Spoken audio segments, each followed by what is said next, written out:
Now it's my turn, but since Jack got to plug his radio show, I get to a shameless plug for my radio show. So for those of you who don't know, on Saturdays 12 to 3 and Sundays 1 to 3 on WLS, myself and Bruce Wolf do a little bit of review of the passing scene, so I encourage you to listen to that. But the reason I'm here is obviously not to plug my show. The reason I'm here is for my friend Steve Ballage, and I mean that term, that word friend. In politics you have what people call political friends, which is a translation meaning not friends. And then the great thing about politics, honestly, one of the fun things about it, win, lose, or draw, is it attracts a lot of different people from a lot of different walks of life, and you get to meet fascinating people who do all kinds of different things and who contribute so much of themselves. And Steve fits into that category. There's three things I want to say about Steve that are really important to me, and I think highlight why he would be such a great elected official at any level. One, he was Chris Christie before it was cool.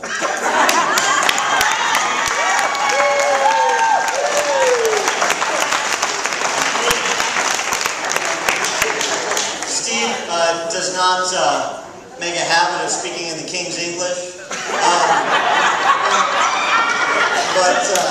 and this is not a roast. This is not a roast. But you know, it's common sense, straightforward, no bull jive, right? And the thing that's great about that is not just that he speaks forthrightly. There are a lot of goons in Chicago on the other side that speak forthrightly too. The difference is that Steve viscerally knows what's right.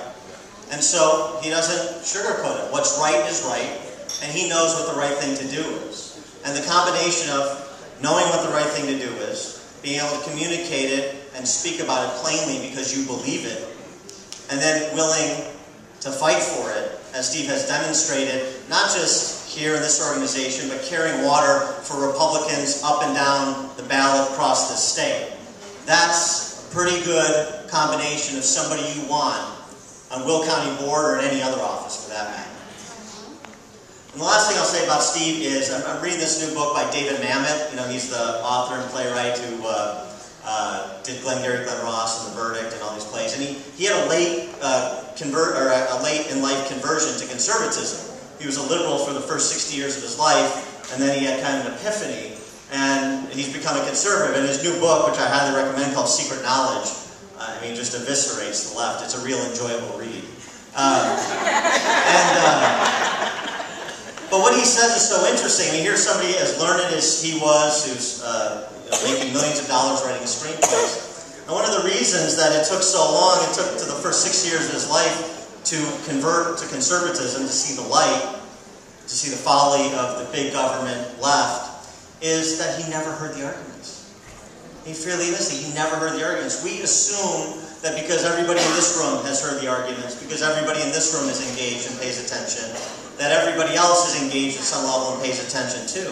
And it's simply not the case. And one of the genius aspects of the Tea Party is that they get that, and that it is always about proselytizing and telling the story and making our arguments at every opportunity.